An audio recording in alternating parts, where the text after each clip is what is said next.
ओम शांति। 24/3/2022। बाबा कहते हैं, मीठे बच्चे एकांत में बैठ पढ़ाई करो तो धारणा बहुत अच्छी होगी। सवेरे सवेरे उठकर विचार सागर मंथन करने की आदत डालो। प्रश्न है, फुल पास होना है तो कौन से ख्याल आने चाहिए, कौन से नहीं आने चाहिए? बाबा का उत्तर है, फुल पास होने के लिए सदा यही ख्याल रहें कि हमें रात दिन खूब मेहनत करके पढ़ना है। अपनी अवस्था ऐसी ऊंची बनानी है जो बाप दादा के दिल तख्त पर बैठ सके। नींद को जीतने वाला बनना है, खुशी में रहना है। बाकी यह ख्याल कभी नहीं आना चाहिए कि ड्रामा में व नसीब में जो होगा वह मिल जाएगा। यह ख्याल अलबेला बना देता है। गीत है, तुम्हें पाके हमने जहाँ पा लिया, जमी तो जमी आसमां पा लिया। ओम शांति।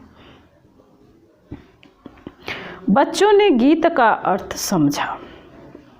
बेहद के बाप से अभी हमको बेहद का वर्षा मिल रहा है। बच्चे बाप से फिर विश्व के स्वराज का वर्षा पा रहे हैं। जिस विश्व की बादशाही को तुमसे कोई छीन ना सके, तुम सारे विश्व के मालिक बनते हो, वहाँ कोई हदें नहीं रहेंगी। एक बाप से तुम एक ही राजधानी लेते हो, जो एक ही महाराजा महारानी राज्य चलाते हैं। एक बाप फिर एक राजधानी, जिसमें कोई पार्टीशन नहीं। तुम जानते हो, भारत में एक ही महाराजा महारानी लक्ष्मी नारायण की राजधानी थी। सारे विश्व पर राज्य करते थे। उसको अद्वैत राजधानी कहा जाता है, जो एक ने ही स्थापन की तुम बच्चों द्वारा। फिर तुम बच्चे ही विश्व की राजाई भोगेंगे। तुम जानते हो, हर 5000 वर्ष के बाद हम यह राजाई लेते हैं। फिर आधा कल्प पूरा होने से हम यह राजाई गंवाते हैं। फिर बाबा आकर राजाई प्राप्त कराते हैं। यह है हार और जीत का खेल। माया से हारे हार है। फिर श्रीमत से तुम रावण पर जीत पाते हो।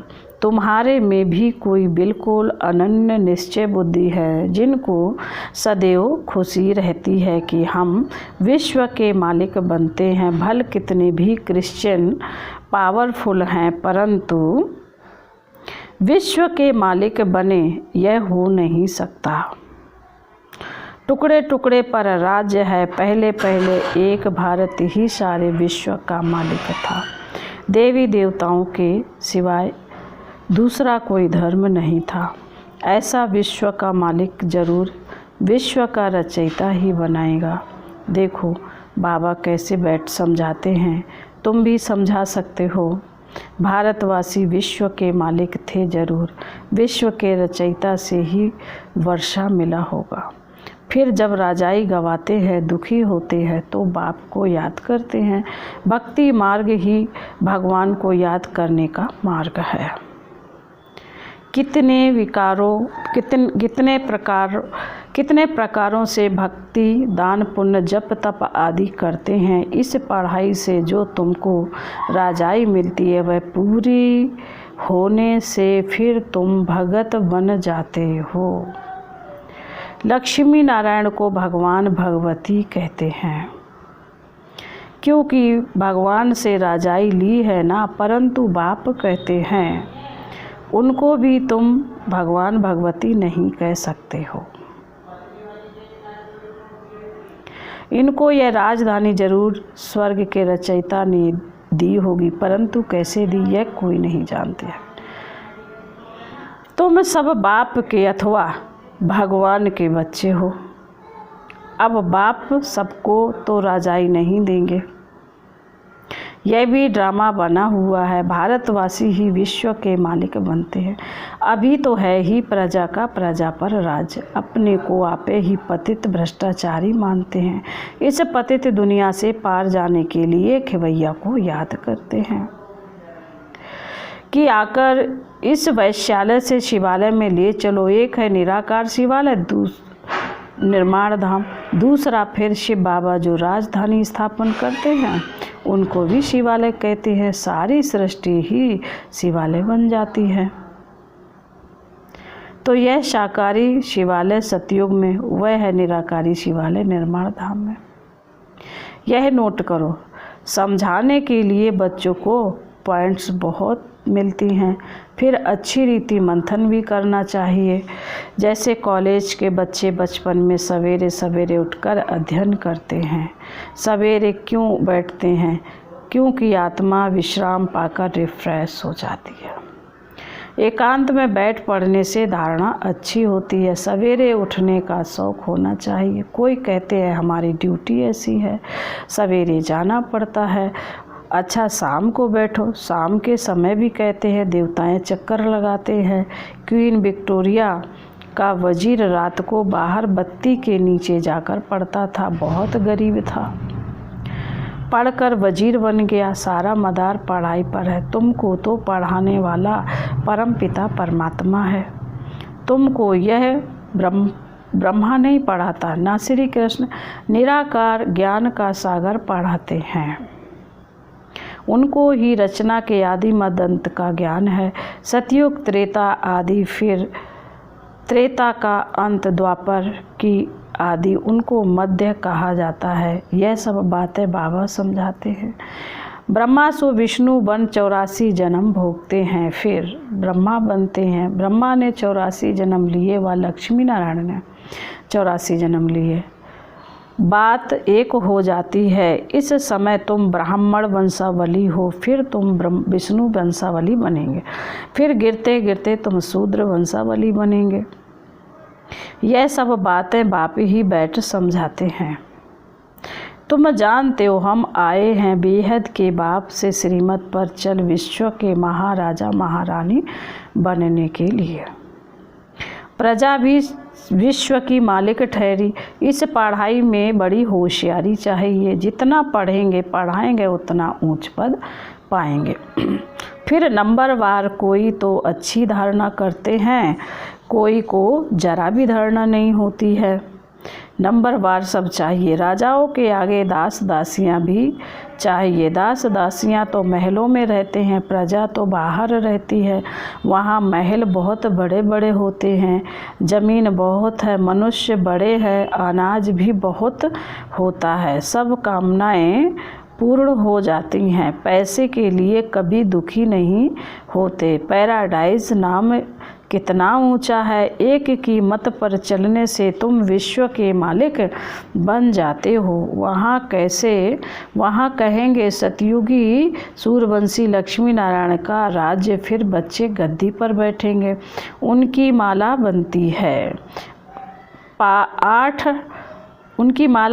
है। 8 पासवेद ऑनर होते हैं। 9 रत्नों की अंगूठी भी पहनते हैं। बीच में बाबा बाकी है 8 रत्न। 9 रत्नों की अंगूठी बहुत पहनते हैं। यह देवताओं की निशानी समझते हैं। अर्थ तो समझते नहीं कि वह 9 रत्न कौन थे। माला भी 9 रत्न की बनती है। क्रिश्चियन लोग बाह में माला डालते हैं, 8 रत्न और ऊपर फूल होता है। यह है मुक्ति वालों की माला। बाकी जीवन मुक्ति अथवा प्रवृत्ति मार्ग वालों की माला में फूल के साथ युगल दाना भी जरूर होगा। अर्थ भी समझना है ना। शायद वह पोप की भी नंबरवार माला बनाते हों। इस माला का तो उन्हों को मालूम ही नहीं है। वास्तव में माला तो यही है जो सभी फेरते हैं। शिव बाबा और तुम बच्चे जो मेहनत करते हो, अगर तुम किसी को भी बैठ समझाओ तो माला किसकी बनी हुई है तो झट समझ जाएंगे। तुम्हारा प्रोजेक्टर विलायत तक भी जाएगा। फिर समझाने वाली जोड़ी भी चाहिए। समझेंगे यह तो प्रवृत्ति मार्ग है। बाप का परिचय सबको देना है और सृष्टि चक्र को भी जानना है। जो चक्र को नहीं जानते तो उन्हें क्या कहेंगे। सतयुग में तुम सर्वगुण संपन्न 16 कला संपूर्ण थे, अभी फिर बनते हो। तुम यह पढ़ाई पढ़कर इतने ऊंचे बने हो।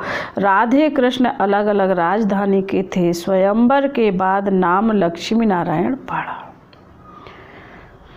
लक्ष्मी नारायण का कोई बचपन का चित्र नहीं दिखाते। सतयुग में तो किसी की स्त्री अकाले मरती नहीं, सब पूरे टाइम पर शरीर छोड़ते हैं।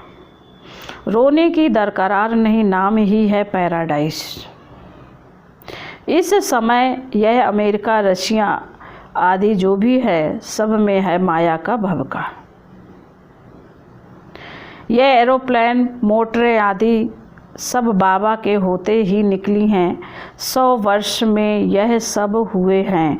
यह है मृग तृष्णा मिशल राज्य। इनको माया का पंप कहा जाता है। साइंस का पिछाड़ी का भभका है।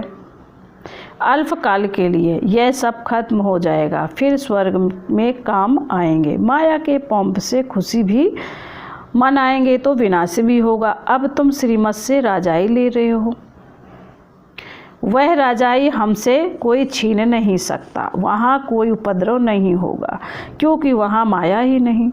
बाप समझाते हैं, बच्चे अच्छी तरह पढ़ो, परंतु साथ साथ बाबा यह भी जानते हैं कि कल्प पहले मुआफिक ही सबको पढ़ना है। जो सीन कल्प पहले चली है वही अब चल रही है। नर्क को स्वर्ग बनाने का कल्याणकारी पाठ कल्प पहले मुआफिक ही चल रहा है। बाकी जो इस धर्म का नहीं होगा उसको यह ज्ञान बुद्धि में बैठेगा ही नहीं। बाप टीचर है तो बच्चों को भी टीचर बनाना पड़े। विलायत तक यह पढ़ाने के लिए बच्चे गए। इंटरप्रेटर भी साथ में होशियार चाहिए। मेहनत तो करनी है।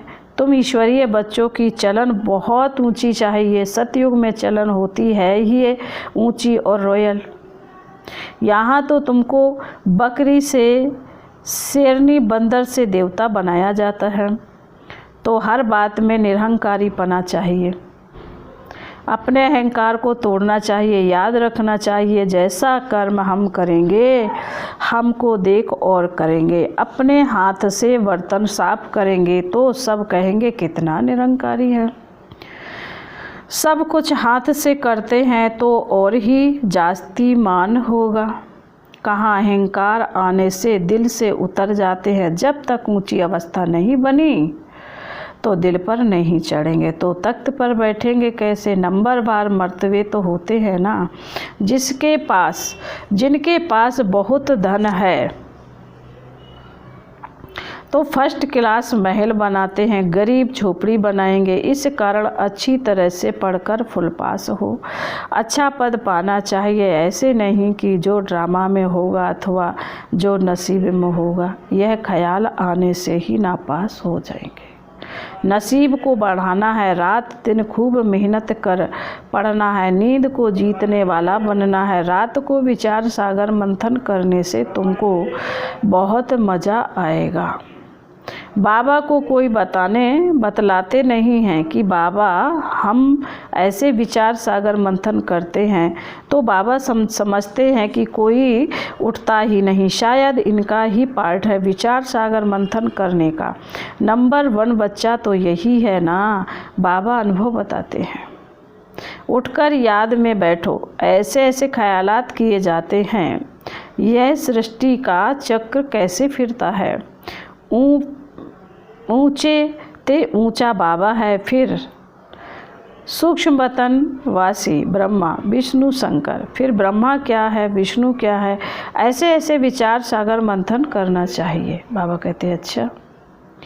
मीठे मीठे चिकीलते बच्चों प्रति माता पिता बाप दादा का याद प्यार और गुड मॉर्निंग। रूहानी बाप की रूहानी बच्चों को नमस्ते।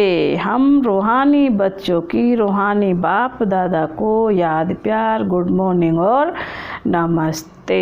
ओम शांति। धारणा के लिए मुख्य सार है। बाबा कहते पहली पॉइंट में जो कर्म हम करेंगे हमको देख और करेंगे, इसलिए हर कर्म पर ध्यान देना है। बहुत बहुत निर्माण चित निरहंकारी बनना है, अहंकार को तोड़ देना है। नंबर 2, अपना नसीब यानी तकदीर ऊंचा बनाने के लिए अच्छी रीति पढ़ाई पढ़नी है। सवेरे सवेरे उठकर बाप को याद करने का शौक रखना चाहिए। वरदान है, त्रकालदर्शी स्थिति द्वारा मूझने की परिस्थितियों को मौज में परिवर्तन करने वाले कर्मयोगी भव। जो बच्चे त्रकालदर्शी हैं वो कभी किसी बात में मूझ नहीं सकते, क्योंकि उनके सामने तीनों काल क्लियर हैं।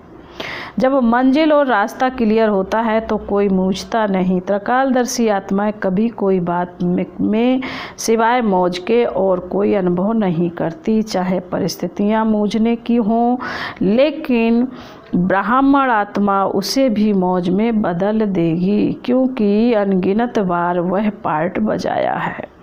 यह स्मृति कर्मयोगी बना देती, वह हर काम मौज से करते हैं। स्लोगन है, सर्व का सम्मान प्राप्त करना है तो हर एक को सम्मान दो।